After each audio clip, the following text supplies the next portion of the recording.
Good afternoon, friends. Welcome to Beneath the Surface. Happy Friday. I'm here with my friend, my colleague, Miss Maria Davila, founder and operator of Healthy Souls International, and Rafael Garces, disaster relief manager at Healthy Souls International. Thank you guys for joining me. How are you, Carmen?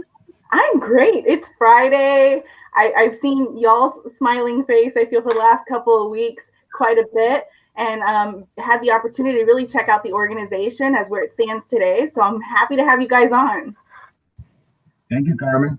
Yeah, thank you for inviting us. We're happy to be here. Absolutely. Thank you for the interview. Thank you. Appreciate it. Awesome. So let me just share with everybody now. Most people know Maria Davila, and if you don't, I've had the absolute pleasure of not just getting to work with Maria in our community, but really just bond over service in the community through her nonprofit and what she's doing as a sister in Christ and in mission. And for those that follow me often know that this year started with a bang for us with our Mujeres on a Missions trip, which was our vacation. It was supposed to be our vacation. And then Miss Maria. So you met Maria. Miss Maria joined us and helped turn our vacation into a missions trip. And it was, in my opinion, one of the most life-changing experiences that I really had, from a spiritual level, from a service level, and even from a professional level. I mean, it was really, really, I want to say neat, but it was just a wonderful experience on so many levels. So Maria is the founder of Healthy Souls International. She founded this nonprofit. Actually, you know what? Maria, tell us how you founded the nonprofit and how it came to be and how we get here to where we are today. Oh, geez. That's a long story of time. It actually started with an idea that I came to while on a mission trip in Haiti. We were just doing walkabouts through, the countryside and the mountains, visiting different villages. And we came up to a family. They were kind of just standing in a circle outside. So as we approached them, we could see there was a body lying on the ground in the dirt, and it was their grandma. She had passed away, but the family, it was in my heart to say,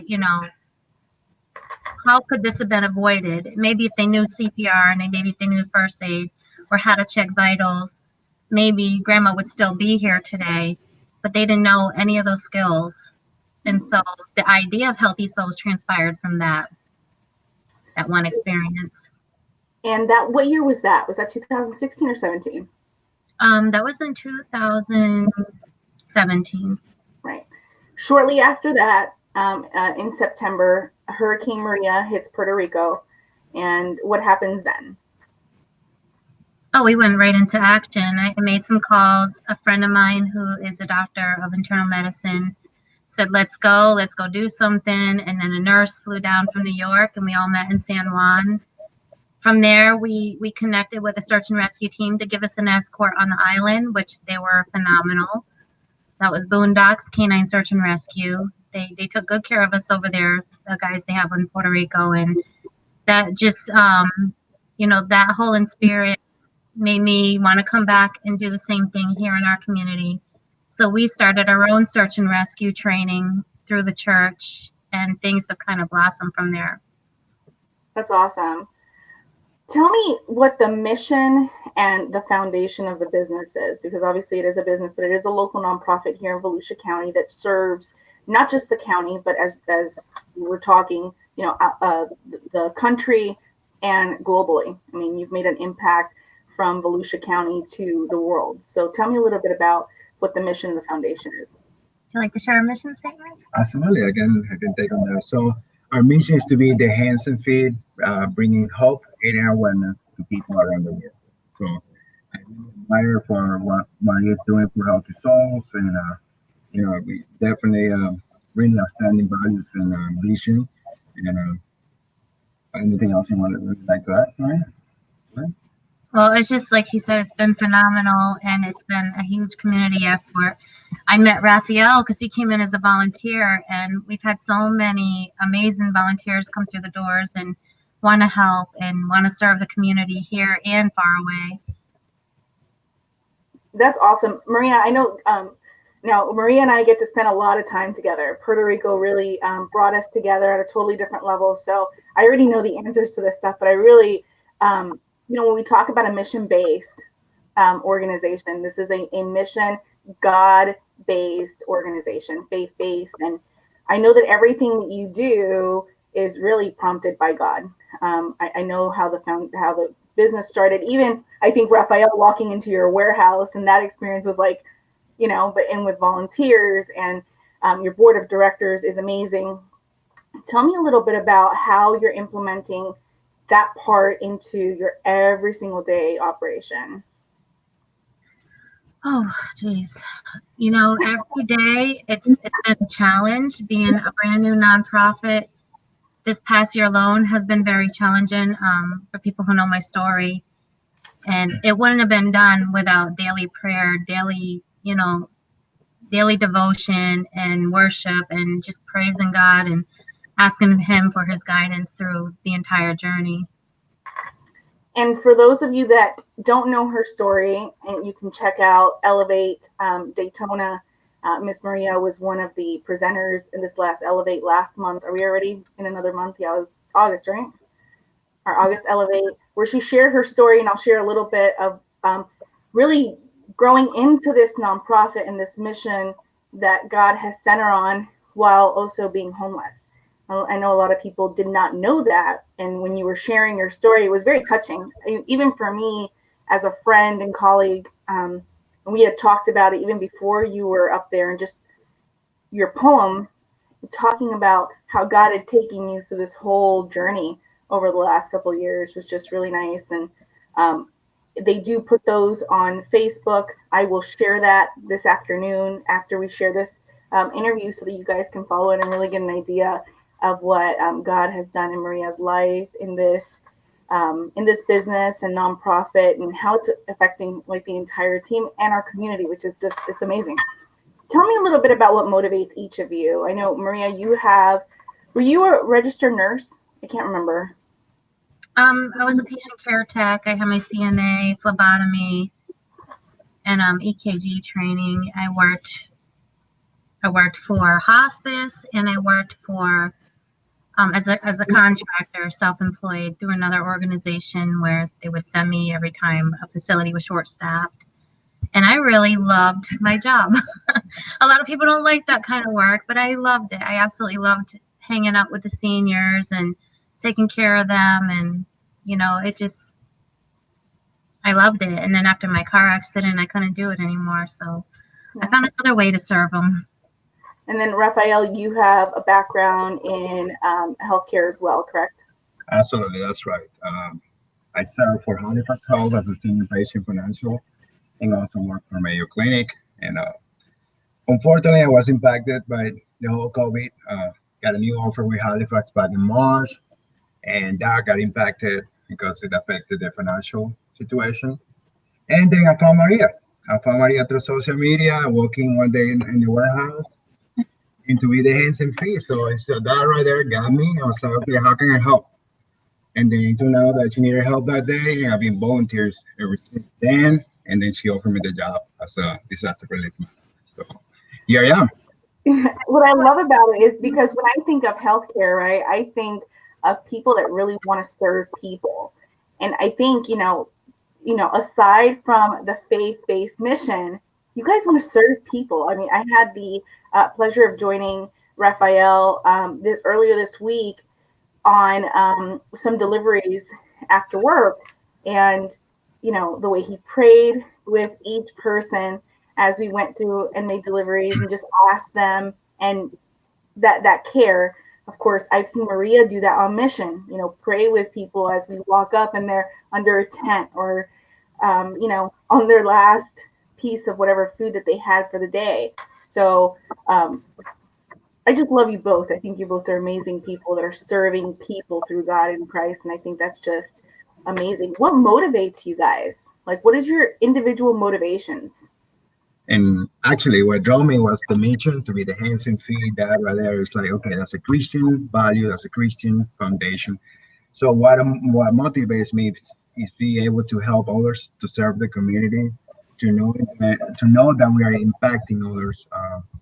Just not by the word that we say, but by the action. So um, actions speak louder than words. So it's like, I'm a very man of faith. So action without work is dead. So we have to get in the field, we knowing that we're impacting others for Christ. Uh, and so loving God by loving others, that's what motivates me. Be able to be a part of sharing the light in the community so people can see the Christ through us. And Maria shares, she shared the same values, the same foundation, the same vision, the same mission. So I'm really happy to be part of this, what Health is Always doing for the community. And that's actually what motivates me to see a smile, to see that we are doing our best to impact others and leaving smiles behind, be able to deliver food, but more than delivering the physical food, but deliver also the bread of life. And just praying with those people, be able to encourage those people in time of need, and that's it. What about you, Maria? What motivates you? People like Rafael. When I first told you about Rafael, what I'd say, he was like an angel sent down and put in healthy souls to come help us, and he's been here helping ever since. And that motivates me, seeing the energy that's behind all the service that we do. Another one was like Flagler Tavern and Esperanza, her team coming out and doing all these events for us to raise money for the Bahamas. And Off the Hook, they did an awesome job. And just seeing their spirit and their energy behind wanting to help, that motivates me and encourages me, to keep going. It's not just healthy souls, it's the whole community just coming out together and saying, hey, let's do this, let's work together, let's help these people. And it's been nonstop ever since the Bahamas. It's been extremely supporting from the community. It's been overwhelming. And I look at it as, every miracle, every time a door opened, it was a miracle for me, because here I am, I'm homeless. I had absolutely nothing to give but the time and the desire to do it. And then so many people just followed that lead. And it was very motivating and encouraging, to be able to send over 80,000 pounds of supplies to Bahamas, over 4,000 pounds of food and supplies to Puerto Rico.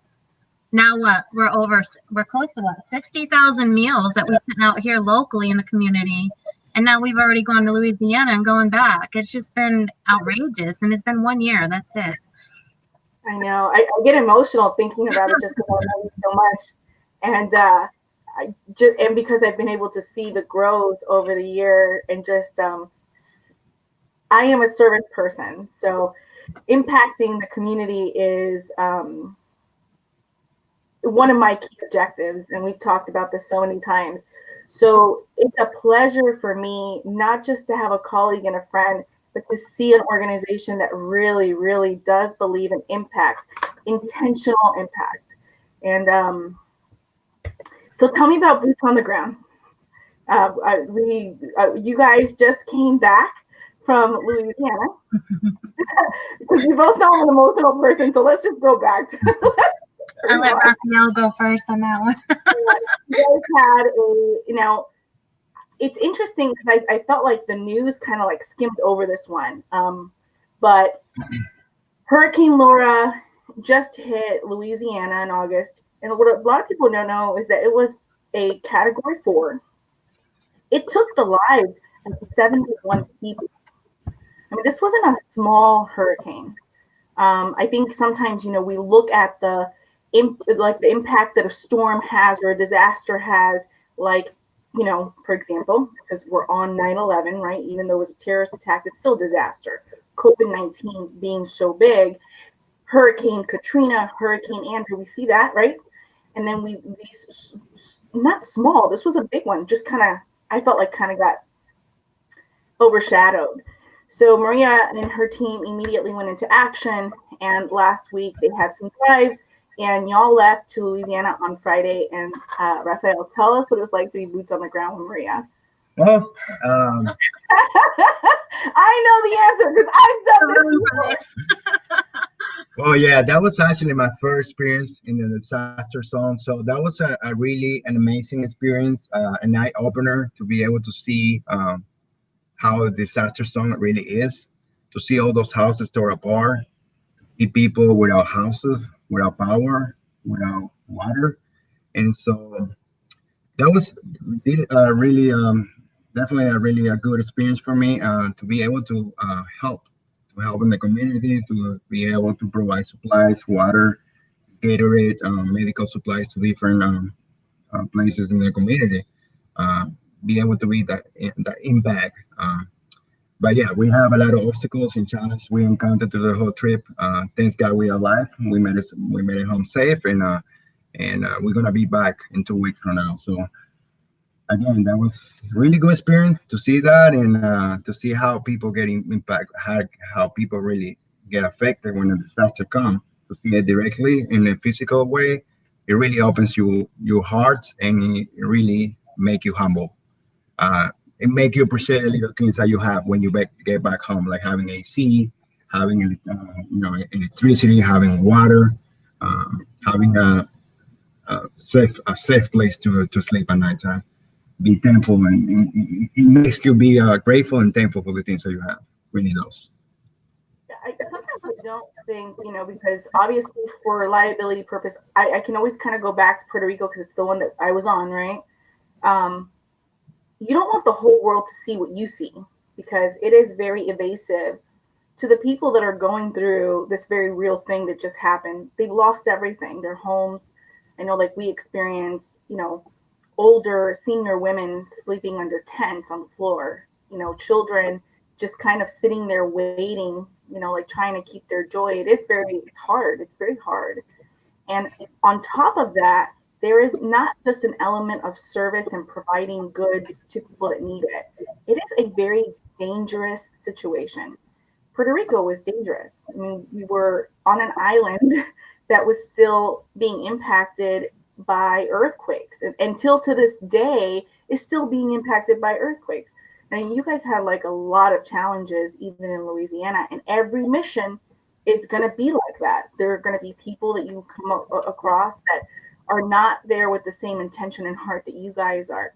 If you're comfortable sharing about a little bit about your experience, because I really do want people to understand the grace that's in doing this, and why when Maria posts we're leaving, this community really needs to get behind you guys and pray protection and all of that.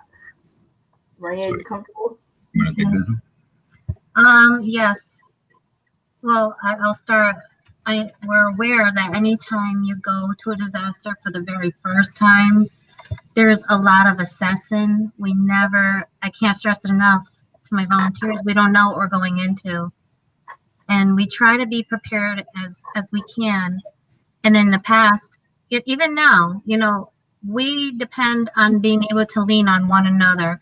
And that means working in collaboration with law enforcement, working in collaboration with first responders, even working in collaboration with other organizations like ours, because we all have special gifts that we can bring to the table and help these people with without duplicating the work that we're doing.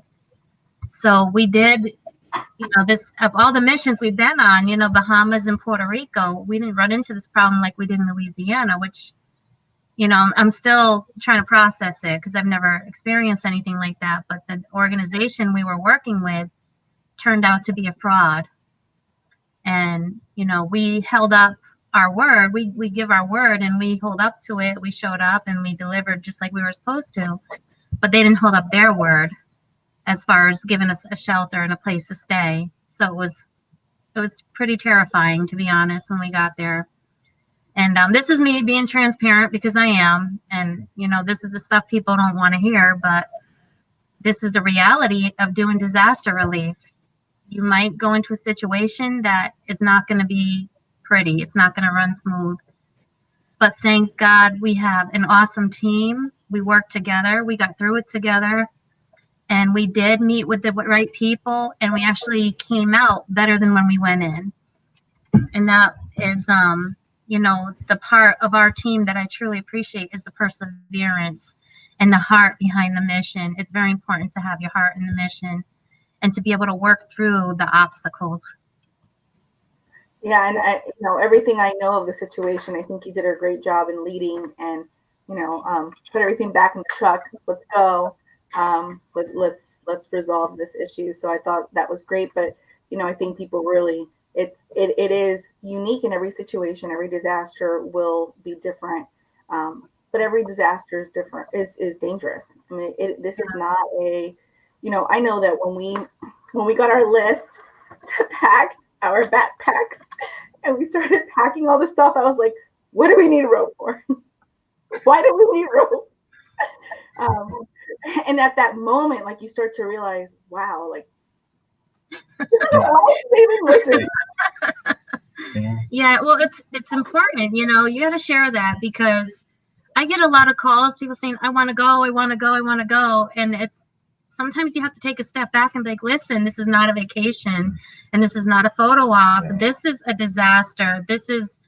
We're walking into a red zone, and in a nation where there's civil unrest, there's disasters, there's people panicking, there's people who are desperate, and these are all the different things you have to take into account when you do go. It's not always what you think it is. It's not peaches and cream. Yeah, it's something that is not for everyone. Definitely. It's definitely not for everyone. Not for everyone. It's it can be scary sometimes.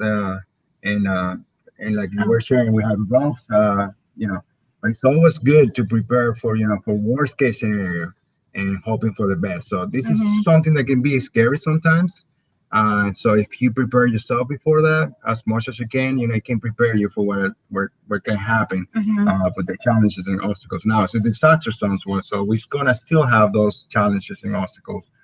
But if we prepare, as much as we can, and prepare that it's gonna be a disaster zone. There might be no power, no water. People like what happened with that lady that turned out to be a fraud. What can we do? Plan B. Yeah. What do we do if plan A doesn't work? Then we go for plan B. Yeah. So we prepare as many people. And this is not for everyone. This is definitely not for everyone. And little joke here and inside, Maria called me a pretty boy. I was like, okay, Rafi, I just wanted to know that you're like a little pretty boy here, and there's not any power, no electricity. But I was aware of that. I say, hey, I'm here to serve. I'm here to impact others. And if I have to sleep in the floor, I sleep in the floor, because my motivation is to be able to help others and to serve the community, no matter what. Just serving others before me. That's my passion. That's my desire. So always keeping that in mind.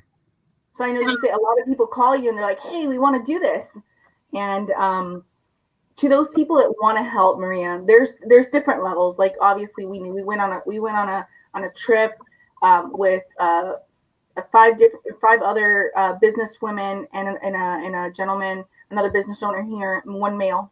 And it wasn't for everybody. Once we got in it, it was like, hey, I don't know if I would do this again. I keep saying we're going to do this again, and then COVID happened and didn't get to go back to Puerto Rico. But what do you think it takes, like, to go on a mission, like to actually go? So if you're watching this and you're like, man, I really want to go on a mission, I want to make an impact, I want to be boots on the ground. What do you think it takes to be boots on the ground? The truth. I mean, let's be open, honest, and transparent, because it is very dangerous. It is uncomfortable. You don't really get to shower. You have compromised water when you do get to shower. You're in close proximity. So just share a little bit about what that actually looks like. Well, when we were in Louisiana, this is what we were facing. Number one, we were going into a disaster zone. We had no idea what we were walking into. Besides, we knew it was a hurricane. So with that, we already expect floods, power lines are down. There's probably disease in the water, because whenever there's a flood or hurricane, one thing people forget is the sewage kind of gets mixed in with that water, and there's disease everywhere. And there's debris. We're dealing with civil unrest right now in our country. We've heard of some riots that were going on, and they weren't allowing people into certain areas. There's also the people who are desperate. There's people who are desperate. Stores are closed, and when they see a box truck come rolling in of supplies, that could be dangerous too. Like at one point, we were stuck on the highway. There was a car accident. We were stuck for a couple hours, and we opened the back of the truck just to grab a couple drinks out of the cooler, and people started coming out of their cars. What do you got in there? What do you got in there? So things like that, going forward, we learned a lot from this mission that we definitely want to start. We did training. We did talk about the risk before we left, but now we're going to do more intensive training for anyone who wants to join a mission. So that way, they have to go through the orientation and hear all the dirty, ugly parts of it. Sorry, I can't even talk today, but I know you guys are tired. Much to learn. And then another thing people don't ever think about is you have your organizations that are there for the right reason, but then you have other people who go for the opportunity. And it's not always pretty. There are people who are organized criminals out there that will take advantage of these opportunities, and we bump into them like we did this last trip. We bumped into them, and it could have got very, very bad for us. But thank God, again, we have a great team. We made it through, and within 12 hours, that person was gone. We had them reported, and they were gone out of Louisiana. So we did it turned out good because they were exposed, and we handled that part. And I don't think we'll ever have to deal with them again, or any other nonprofit for that matter. So that's really what it takes to go on the road, boots on the ground. But there are some very real needs here. So how can someone sign up to make an impact here locally? They really can't go boots on the ground. They just want to volunteer maybe once or twice a week. What are some of the opportunities that they have with Healthy Souls? Absolutely. And going back to what your last questions, what it takes is to have a serving heart. Remembering it's about others, it's not about us. And so there's like we were talking, not for everyone, but you can also help, from the logistics side, from the volunteer, from behind the scene. Everybody has something, a different gift and a different talent that we all have. We don't share the same gift. We don't share the same talent. The important thing is to utilize those gifts that we have and put it into place where we are good for. If you want to help us, you want to volunteer, you really want to serve the community, you have the heart to serve, you can go to healthysoulsinternational.org, and we are there. There's more information about what we do here at Healthy Souls. You can help us with supplies. We're going to be needing cedar bars, medical cleaning supplies, school supplies, backpack, and we definitely a 26-foot box truck with a lift gate. That actually will help us immensely. Because last time we went, we had to rent a U-Haul truck. And if we have a truck that we can depend on, every time we get disasters like this, we are able to deploy. So if you really want to help, and this is not something that you want to go in on boots on the ground, you can help. You still can help, and from behind the scene. And I'm pretty sure, whatever you do from behind the scenes is really appreciated. It's the same as being it's the same as being work on the ground. Important thing is to be able to volunteer and serve and help us with whatever we need. What are some of the needs that you guys have, actual tangible things that you need? We need a box truck, a 26-foot box truck with a lift gate. We need a pallet jack. We need more food supplies for our COVID relief program. School supplies, backpacks. For Louisiana, we're going back to 25th. And we are delivering school supplies and cleaning supplies to the school and the community. So we pretty much need a little bit of everything. Cleaning supplies, school supplies, and groceries for our COVID program. And you guys are actually going back to Louisiana, right? Mm-hmm. What day is that? The 25th, September 25th. September 25th. Yeah. Do you have needs for that? Yes, we need a truck. So if anybody would like to donate a box truck, again. If not, we will happily take a rental. If somebody would like to help sponsor that truck and pay for the rental, it costs us almost over $1,000. Yeah, about $900. Between the gasoline, insurance, and the extra miles. It was it was over 1,000, I Oh believe. my gosh, with the gas and everything, the rental. Yeah, So so we could use help with that. And like I said, we're collecting school supplies, anything. We're bringing stuff to a school that has students K through 12, so all ages. We're trying to bring them snacks as well, like granola bars, breakfast bars, non-perishable foods. The firefighters over there requested Gatorade. They love Gatorade, and it helps them stay hydrated because now that they're starting to rebuild and restore, they're getting a lot of calls for fires as the power is coming back on in the homes. So they're getting a lot of calls and overwhelmed. And PPE equipment because the COVID is still there. The teachers need the PPE equipment. The students need masks. The firefighters need PPE equipment. So we're trying to cover all the bases and help this one community. you can you can go to Healthy Souls International.org, and you can also do a donation, monetary donation, if you like to, on top of the supplies as well. Hmm.